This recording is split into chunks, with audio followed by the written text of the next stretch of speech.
Now, what happened after the Battle of Khandaq? After the Battle of Khandaq, the next major incident was the Treaty of Hudeibiyah. Alright? However, between these two incidents, we learned that there were approximately 14 saraya. 14 saraya. What is sariyah? An expedition that the Prophet ﷺ sent. Alright? And about 2 ghazawat between Khandaq and Hudeibiyah. So you would think that the Battle of Ahzab was so difficult. 10,000 people came. The Muslims were besieged for 30 days and then they laid siege for another 25 days. So about 3 months go by in this Battle of Khandaq. But still, what happens? After that, life doesn't become easy. So what exactly happened between Khandaq and Ahzab? Several incidents, and inshallah we will go over a few of them. First was the murder of Abu Rafi'. Abu Rafi', he was basically one of the chiefs in Khaybar. He was a Yahudi. And he is the one who had funded, you could say, the tribe of Ghatafan at the Battle of Trench. Remember that at the Battle of Trench, the Ghatafan were promised huge supplies of food, right? So who was the main person behind this? Who was going to sponsor all of this? Who was going to fund all of this? It was Abu Rafi'. Alright, so the Prophet ﷺ sent a group of Muslims in order to assassinate him. And why was this so? Because you cannot eliminate evil until you eliminate the cause of evil. Right? Your problems will continue until you finish the root cause. Right? Like for example, in your garden, if you have a lot of weeds and you just go and pick the dandelions, right? The yellow flowers, and you say beautiful flowers, and that's it. What's going to happen after a few days? There's going to be more and more. So what do you have to do? You have to pull them out from the root. So likewise, the Prophet ﷺ had this main person killed. Why? Because a message was to be sent to the Yahud. Don't mess with the Muslims. Because every now and then, they would go and get the Quraysh against the Muslims or other tribes against the Muslims. So just as previously Ka'b bin Ashraf was killed in Medina, because he would say poetry against the Prophet ﷺ, especially against Muslim women, remember? Of sexual nature. He would describe Muslim women in that manner. So when he was assassinated, a message was sent to all of the Yahud, that if Ka'b bin Ashraf is not spared, then realize that nobody else will be spared. Just because you're rich, just because you're a man of influence, it doesn't mean you can abuse other people. If you cause evil, then you will be dealt with. So the Prophet ﷺ sent a group of people, of Muslims to Khaybar, and this incident is reported in Bukhari in detail of how exactly Abu Rafi' was killed. Another incident that happened was that the leader of one of the chiefs of the people of Yamama was captured. Alright? And this was also a cause of great success for the Muslims. This is also reported in Bukhari. We learned that Abu Hurairah radhiallahu anhu, he said that the Prophet ﷺ, he sent some Muslims in the month of Muharram. Alright? This is 6th year after Hijrah. And he sent them towards Najd to deal with the Banu Bakr. Alright? Now what happened on their return to Medina, they came across a group of people, and these people were from Banu Hanifa. Banu Hanifa were people who lived in Yamama. Alright? So these people, the Muslims, when they saw them, they thought them to be suspicious and they captured them. For some reason, they just captured them. They didn't hurt them or anything. They captured them and brought them to Medina, to the Prophet ﷺ.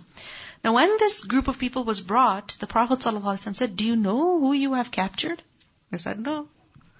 He said, "You have captured Thumama bin Uthal, the leader, one of the chiefs of the people of Yamama. He is one of the chiefs of the Banu Hanifa."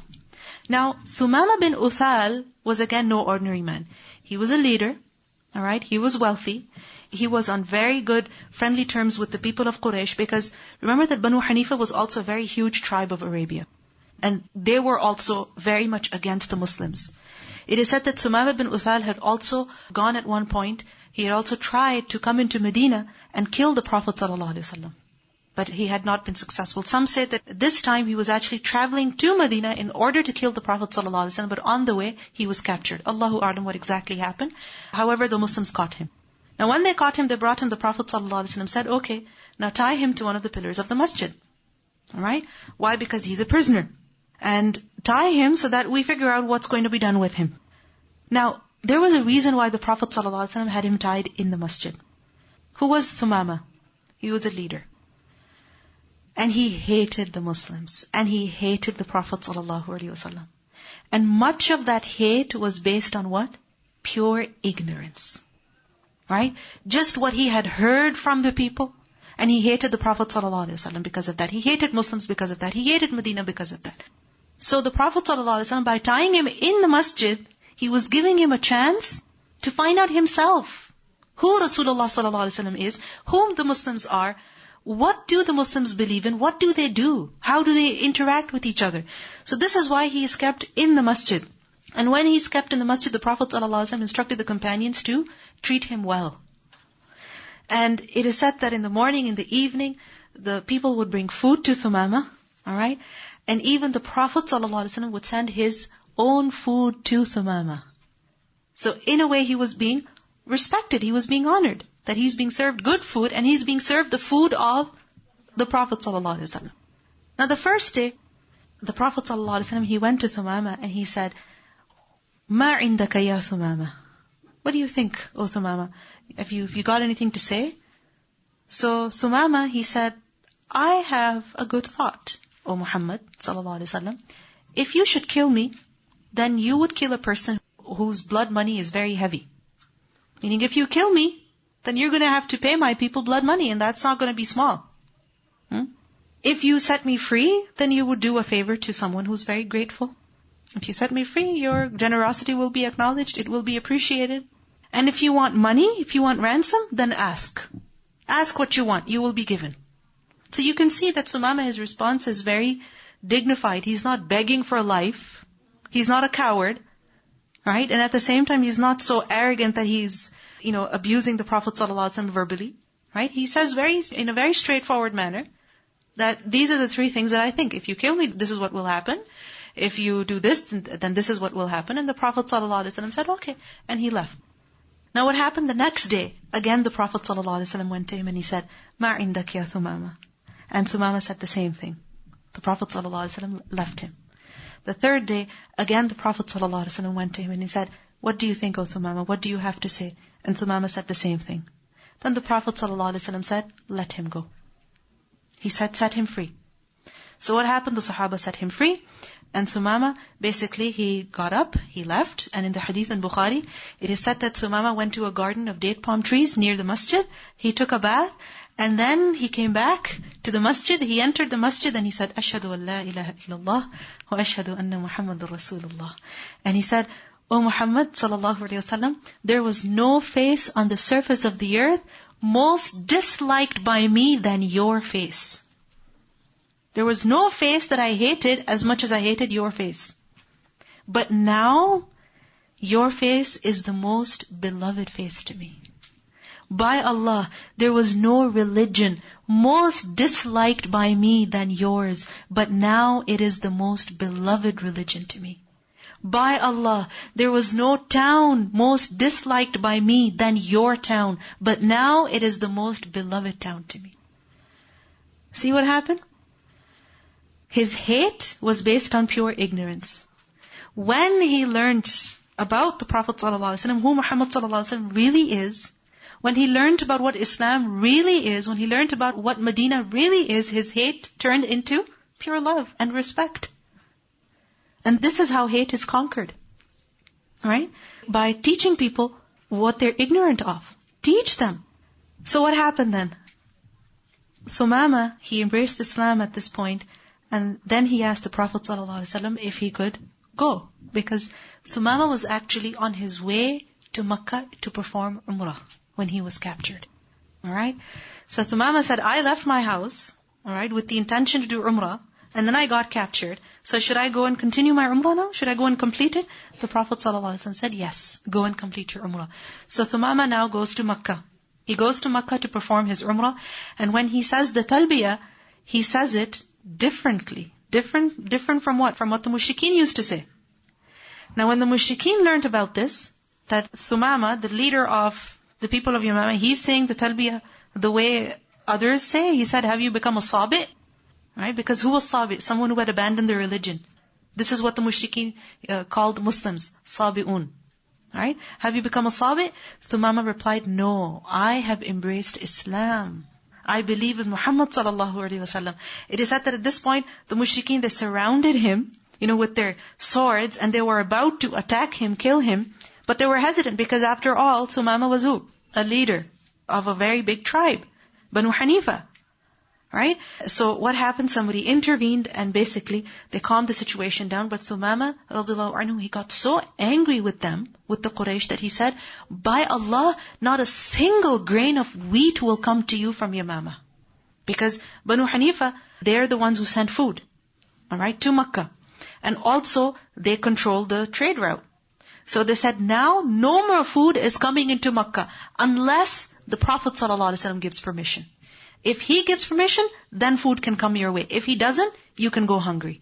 And that is exactly what Thumama did. He went back home and he stopped all trade with the Meccans. No more food was sent to Mecca, to the point that the people of Mecca, they ran out of their food.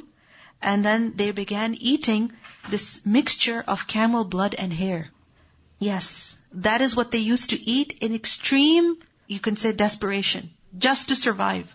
A mixture of camel blood and camel hair. That's what they began eating. Now at this point, Abu Sufyan had to swallow his pride, and he sent word to the Prophet ﷺ saying that you preach about, being good to kith and kin, and here we are dying of hunger. So please tell Thumama to continue sending food to us. So the Prophet ﷺ, he sent word to Thumama saying, let the wheat supplies resume, and so they were resumed. Now we see again, the people of Makkah now are under whose ihsan? Of the Prophet ﷺ. Another incident happened during this time. We learned that Abu Sufyan, he put a bounty on the head of the Prophet ﷺ. Right? That anyone, just go and kill him. You kill him, you get lots of money. So a Bedouin came forward and he said, I will go and kill Muhammad ﷺ. So Abu Sufyan supplied him, with the best camel, food supplies, everything that he needed. And this man made his way to Medina.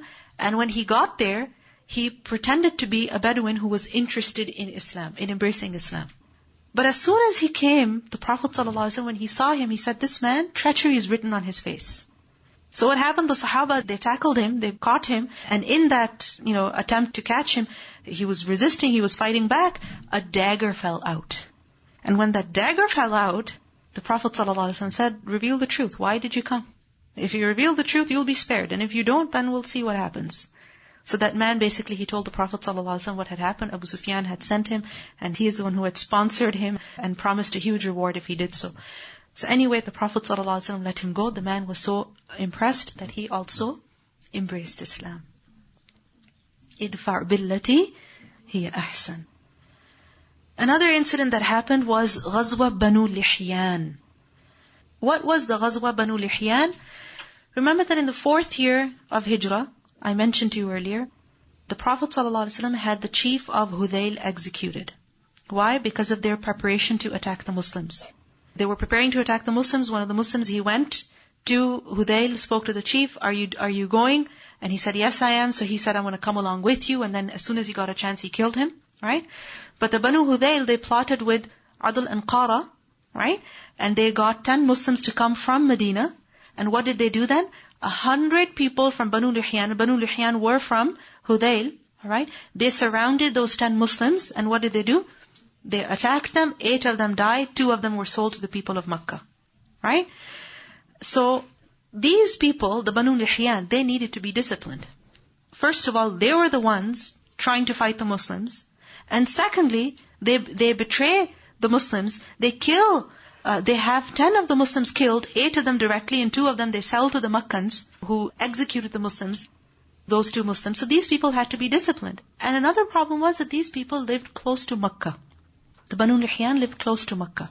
So because they were close to Mecca, they were a source of strength for the people of Mecca, the enemy of the Muslims.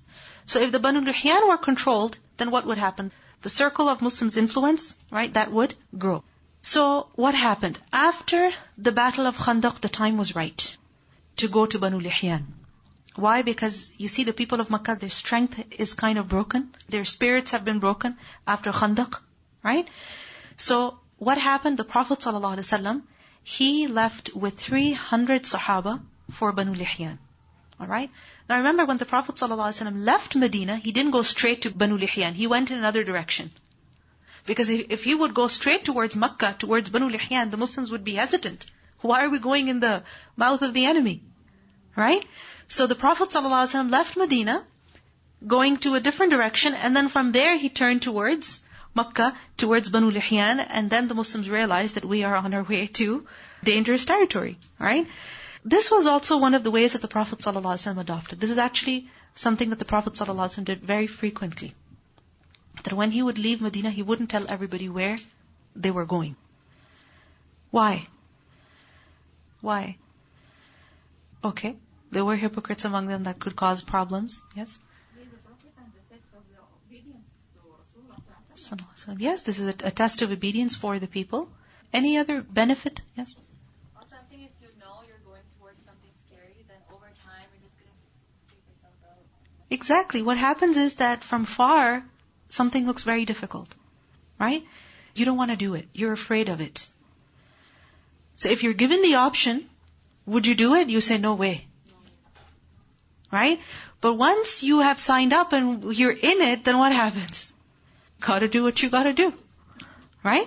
Like for example, if the day of your interview you were told, are you willing to take a test every week? What would you say? No, thank you. Right? But what did you sign up for? Studying the whole Quran in less than 2 years. Right? So you signed up for that, and when you have such a huge task that you want to accomplish within a limited amount of time, then of course, once you're in it, then tests will keep coming. Right? So once you're in it, then it's easier to accept. I'm not saying this was a scheme. No, it wasn't a scheme or anything. It just so happened that mashallah, you guys are doing so well, that you have to have tests so soon. So anyway, the Prophet ﷺ made his way to Banu Lihyan then, and when they reached Banu Lihyan, the Banu Lihyan actually they found out. Alright, before the Muslims reached. So what happened? They fled.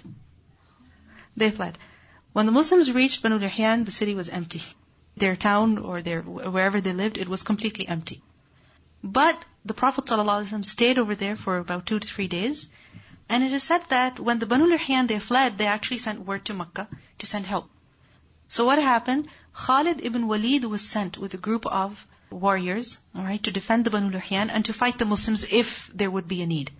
And it is said that Khalid ibn Walid, he camped very close to the Muslims. In other words, in a place where the Muslims could see Khalid ibn Walid, and Khalid ibn Walid could also easily see the Muslims. Alright? But there was no battle. Alright? It is said that it was at this time that the Muslims, when they were praying Salatul Zuhr, Khalid bin Walid thought that this was the perfect time to attack the Muslims. Alright? So he discussed with his people and they said, you know what? They're going to do this again. They're going to pray again. So when they pray again, together, we will attack them. So basically they were waiting for Salatul Asr. Now during this time, Allah subhanahu wa ta'ala revealed ayat teaching the Muslims how to pray Salatul Khawf in Jama'ah. So Salatul Asr was performed. How? Salatul Khawf in Jama'ah. How? The Prophet ﷺ was leading, half the army prayed with him, the other half guarded, alright, and then they switched spots. So Khalid bin Walid basically could not attack. Anyway, there was no battle and the Muslims returned to Medina. But again, a message was sent to Banu Lihyan and to the people of Mecca that now we will come as far as this if there is a need. We're not afraid to come near you to fight you. Another incident happened. Like I told you, there were 14 saraya. We can't cover all of them, but some of them at least. Another important one was the Sariya of Al-Is. Ain Ya Sad. Al-Is. In Jamadul Ula, 6th year after Hijrah, what happened? That a caravan of the Quraysh was returning from Ash-Sham.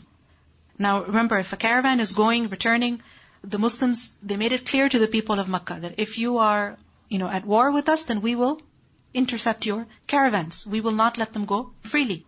So when the Prophet ﷺ learned about this caravan, he sent a group of 170 Muslims under Zayd bin Haritha radiyallahu anhu. And Zayd bin Haritha radiyallahu anhu, he reached a place that was known as Al-Is. And this is the reason why this is known as Sariya Al-Is. Alright? Now, when they reached there, the caravan came and they caught the caravan, they intercepted, they were successful, they caught the people, they took them as captives and they brought them to Medina. Now the head of this caravan was the son-in-law of Rasulullah sallallahu alaihi wasallam, Abu al-As. Remember Abu al-As? Who was he? The nephew of Khadija radiallahu anha, the son of Hala, alright? He was the husband of Zainab radiallahu anha. Who was Zainab? The daughter of Rasulullah sallallahu alaihi wasallam. Which daughter? The eldest, right? And remember that Abu al-As was caught at Badr. He was brought in as a prisoner of war. And Zainab, she sent her necklace that her mother had given her as ransom. So what happened? Abu al-As was let go of. The ransom was also returned. But there was a condition that was set. What was that condition? That he would let Zainab do hijrah. Did he fulfill his promise? Yes, he did. He went back and he sent Zainab radiallahu anha. Now, remember that Zainab radiallahu anha, she was the eldest, right? And after her was Ruqayya and Kulthum. Ruqayya and Kulthum had been engaged to the sons of Abu Lahab. Alright? But when, after prophethood, what happened? Abu Lahab had his sons break the engagement. So both the daughters were basically with Rasulullah sallallahu alaihi wasallam. And what happened? That Abu al-As, he was already married to Zainab at this point. And he was pressured by his people to divorce Zainab. But he said, no way. I will not divorce her because there is no substitute for her. So he did not divorce her. And we see that the Prophet ﷺ had a lot of respect for Abu al-As. Firstly, because he was a good husband. And secondly, because he fulfilled his promise with the Prophet ﷺ. He sent Zainab to Medina. Even though it was difficult, right? I mean, the Prophet ﷺ just had his word for that, right? If Abu al-As wanted, he would never send her. But he was true to his word and he sent her. Now, what happened? Abu al-As, he was the head of this caravan, alright? Now, when the caravan was captured, Abu al-As managed to escape. When he managed to escape, he didn't go to Mecca, he went straight to Medina. And when he went to Medina, he went to Zainab. Nobody knows. He went straight to Zainab and basically he asked her to give him aman, protection. Alright? So Zainab, she gave him protection. And what happened? The Muslims in Medina, they have no idea that Abu al-As was hiding in the house of Zainab. Now what happens? In the morning, Fajr time, people assemble in the masjid to pray salah. Zainab, she says from the back of the masjid, hear me everyone, I am Zainab, daughter of Muhammad sallallahu alaihi wasallam. I have granted my protection to Abu al-As, and I ask you to do the same. Now the Prophet sallallahu alaihi wasallam had no idea. He's amazed. And what happened? The Prophet ﷺ said that all of the Muslims are the same when it comes to protection. If one Muslim gives protection to a non-Muslim, then all the Muslims have to respect that. So basically Zainab's protection was accepted. However, it is said that the Prophet ﷺ went to Zainab and told her that this man is a mushrik and he's not halal for you. He didn't say that your marriage with him is not valid. He said that he's not halal for you. He's a mushrik. Alright? Now what happened? The caravan, all of the goods that were in the caravan, Zainab radiallahu anha requested that they be returned to Abu al-As. So what happened? That request was accepted. All of the goods were returned to Abu al-As. Now when they were returned to Abu al-As, the Ansar, they said to Abu al-As, you are the son-in-law of the Prophet ﷺ. When are you going to become Muslim? Accept Islam already. I mean, this is the second time you're coming to Medina. Right? And you are the son-in-law, you accept Islam, and they said to him, look, we're giving you all of these goods back. Enjoy them. You stay with them in Medina. In other words, don't go to Mecca. Here you have so much money. Begin a new life over here. So Abu al-As, he said, what a terrible thing you have suggested to me. That I should change my faith and live with deceit? That I keep somebody else's money and begin a new life with that? What an evil thing you're telling me to do. Because the caravan, it wasn't the property of Abu al-As, or was it? It wasn't. It belonged to who? The people of Mecca. So Abu al-As did not accept Islam. What happened? He went back to Mecca with the money. Alright? And when he reached Mecca, he returned all the goods to their owners. Alright? All the people, he gave them their amanat, their profits. And then he asked the people, do I owe anything to anybody? They said no. And then he said, I accept Islam. Publicly, he declared his Islam in Mecca. He didn't accept Islam in Medina. Why? Because he didn't want the Muslims to think that he was accepting Islam out of being a coward. Right? So in Mecca, with ikhlas, with sincerity, he accepted Islam. And because he was from such a noble tribe, nobody could say anything to him. Now what happened? Abu al-As, he left Mecca, he made his way to Medina, he did hijrah. So he accepted Islam, and he did hijrah. He went to Medina as a muhajir, and he joined Zainab radiallahu anha, and there was no new nikah or mahr. Alright? The reason is that when a couple, right, a non-Muslim couple, when the woman embraces Islam and the husband does not, then they're no longer together. Alright? Like it happened over here, they're no longer together. However, if the husband eventually embraces Islam and she has not married anybody else, alright, then the two can come together again. So their previous marriage contract before Islam is valid. No new nikah needs to be performed, like it happened in the case of Zainab radiallahu anha.